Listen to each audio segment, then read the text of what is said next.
Bonsoir à tous, merci de nous rejoindre pour ce rendez-vous d'information francophone sur Al-Oula. Voici les titres de l'actualité.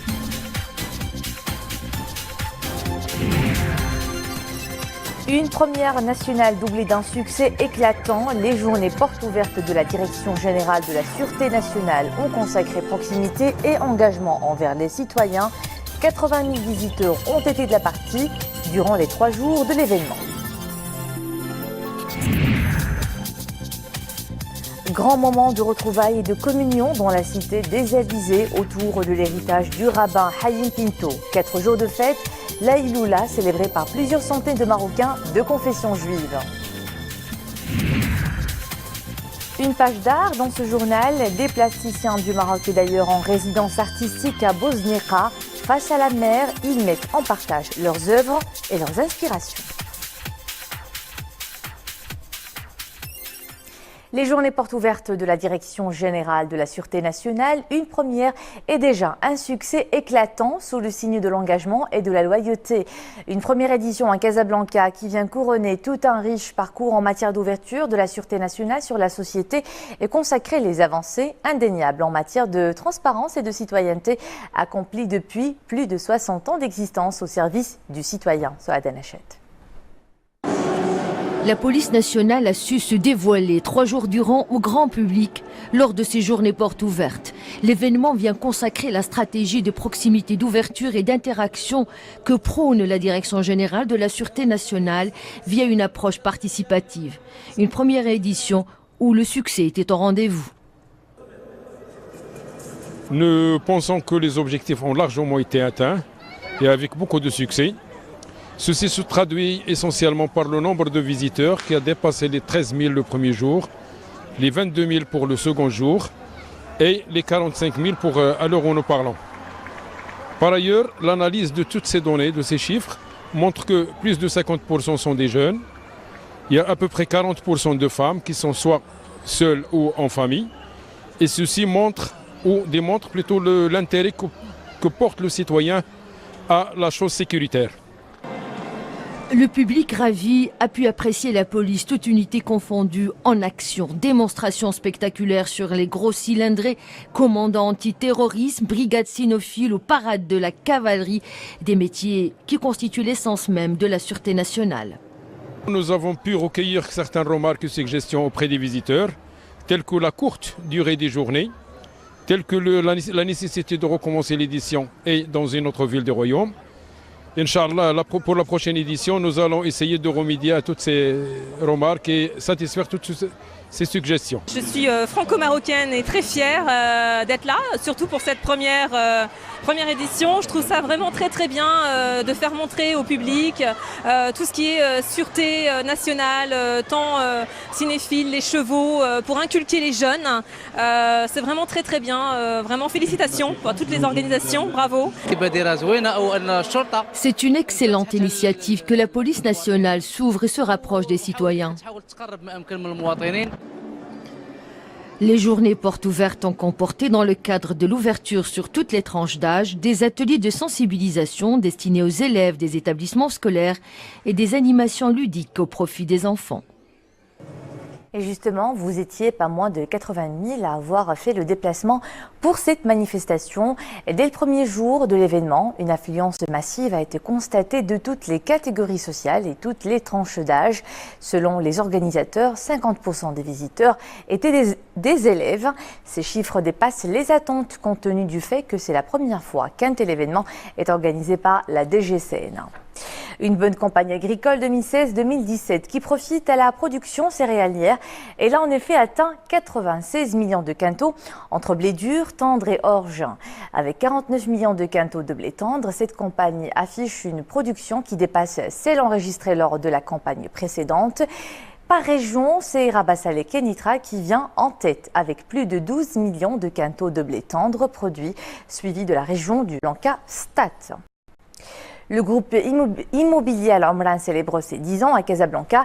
Il s'agit de la première étape d'une série d'événements scientifiques, intellectuels, sportifs et d'animation culturelle programmés par le groupe le long du dernier trimestre de cette année pour marquer sa première décennie. Al Omran compte sur cet événement pour encourager l'investissement privé dans le cadre des projets d'aménagement urbain. Écoutez à ce sujet Badr Kanouni, président du directoire d'Al Omran.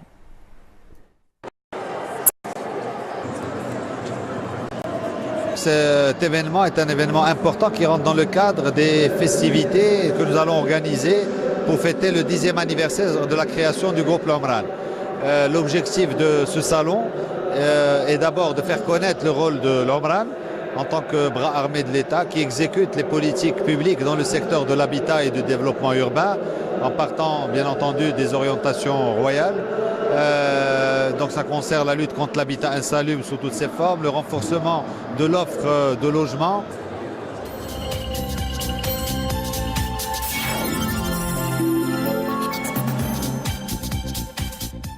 Nous entamons notre coup d'œil de l'actualité internationale par cette déclaration à la une ce dimanche. Le Hamas se dit prêt à négocier avec l'autorité palestinienne. L'organisation accepte aussi de faire progresser le processus de réconciliation interrompu à maintes reprises entre Gaza et Ramallah, ainsi que de participer aux élections législatives et présidentielles que l'autorité palestinienne promet d'organiser depuis 4 ans sans succès jusqu'à présent.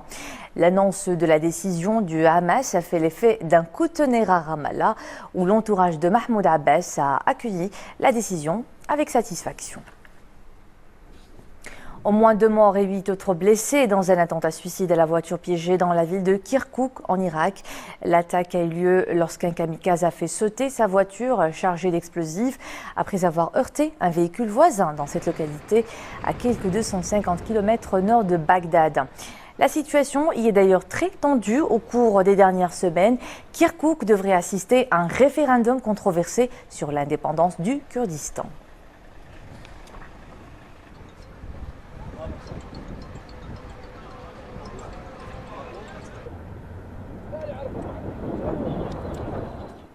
Nouvelle opération de sauvetage de migrants sur les côtes italiennes. Ce matin, 550 migrants et 3 corps ont été repêchés au port sicilien d'Augusta. Et pas plus tard qu'hier, 370 migrants ont atteint le port de Trapani. En seulement 24 heures, 1600 migrants ont été secourus en Méditerranée. L'énorme vague de migrants atteignant les côtes italiennes semblait pourtant relativement diminuer au cours des dernières semaines.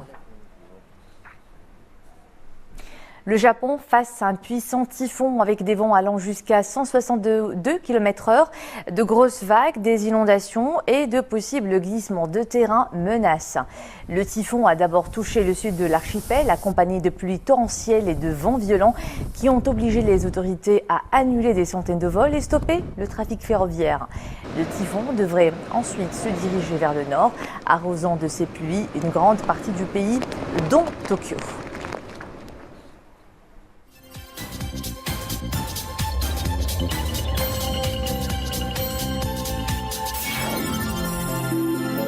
Cap sur Essaouira, où la mémoire du grand rabbin Haïm Pinto est célébrée dans la communion et le recueillement par la communauté juive marocaine. Et comme chaque année, la Iloula réunit plusieurs centaines de juifs marocains venus des 4 coins du monde. Un grand moment de retrouvailles autour d'un héritage spirituel et religieux. Abdelghani Tahraoui et Mounia Marouche. Dans la spiritualité et la communion, des pèlerins venus des 4 coins du monde célébraient et se recueillirent sur la tombe du rabbin Haïm Pinto.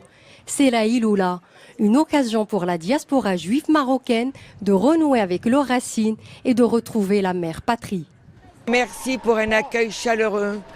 C'est notre pays. Moi, je viens de Montréal, Canada, mais le Maroc, je suis née, mes ancêtres depuis une centaine de générations. Et la nostalgie n'a pas été atténuée par le temps. On vient chaque année et grâce à Dieu, le peuple marocain nous reçoit comme si on était à la maison. On se sent vraiment chez nous ici. Cette fête religieuse où le pieux et le festif se côtoient dans un pays qui a été de tout temps un havre de paix pour toutes les communautés. Une terre où la coexistence et la tolérance font la singularité du royaume.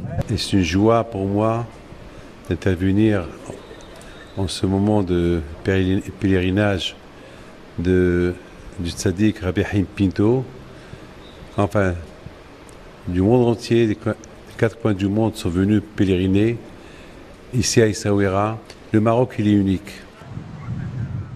Grand rabbin Haïm Pinto est une personnalité emblématique du judaïsme marocain. Il aura marqué de son empreinte l'histoire des Essaouira Mogador en contribuant à son héritage spirituel, culturel et philosophique. Face à la mer et aux vagues de l'Atlantique, ils unissent leurs pinceaux pour échanger sur leurs visions et réflexions artistiques. Des plasticiens de différentes nationalités sont en ce moment en pleine résidence artistique sur les côtes de Bosneka. Ensemble, ils ouvrent leur cœur et communiquent leurs inspirations et créations au grand public. Une immersion de toutes les rencontres. Vous le verrez dans ce reportage de Abdelhamid Jebran sur un récit de Zakaria Mouqin-Billah. Plage de Bosneka. Le bruissement des vagues et le beau temps, un cadre idyllique pour l'expression artistique.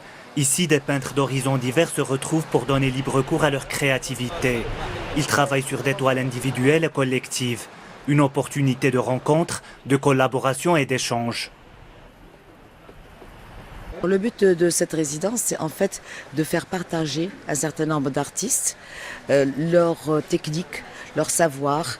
Et il y a une certaine synergie. C'est-à-dire que chaque artiste vient ici dans la résidence pour rencontrer et partager avec d'autres artistes. Le but aussi, quand on travaille à l'extérieur, comme vous voyez ici sur la plage, c'est que le public il est tout près de l'artiste. Il connaît un peu les techniques, il connaît comment ça se passe, comment ça se mélange, comment ça se réfléchit et comment ça se pose sur la toile. Voilà, c'est très important.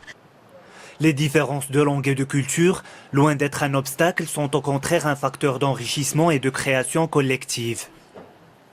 Je trouve que c'est une initiative très intéressante et très importante pour un artiste et pour son évolution, parce qu'à travers de résidences comme ça, on apprend beaucoup de choses et il y a un réel partage entre les artistes. C'est un partage d'un point de vue technique, les manières de travailler de chacun. Je dois dire, cette rencontre, c'est très important pour les artistes. Comme ça, on peut vraiment faire des échanges. Surtout, là, c'est un échange pictural. Tous ces échanges que l'on s'amène les uns les autres, ça fait plusieurs années que je vais au Maroc, dans différentes résidences d'artistes. Et ce sont toujours des moments... plein de dynamique, de dynamisme. Plusieurs styles sont représentés dans ce lieu artistique. Chaque peintre essaie de dévoiler son savoir-faire et ses techniques de travail. Les œuvres sont fin prêtes pour être présentées au grand public. Du sport pour finir, le boulodrome de l'annexe du complexe Mohamed V de Casablanca accueille dès aujourd'hui le championnat du monde de sport boule, un événement qui fait escale pour la première fois de son histoire dans un pays africain. Au programme, 43 nations et 320 participants. Ce championnat livrera son verdict en 6 épreuves distinctes, le simple, le double, le combiné, le tir progressif, le tir de précision et le tir rapide. La sélection marocaine, 3 fois champion du monde, est composée de Karim Bououad qui évolue en Suisse, de L'Gmous Mohamed en France, Abdelil Moustafid, Aimeddin El Ghofrani et Saad Argiela. Et voilà donc pour l'essentiel de l'actualité de ce dimanche à 21h. C'est Nadia El Mouden que vous retrouvez pour une nouvelle édition complète de la soirée. Au plaisir de vous retrouver demain.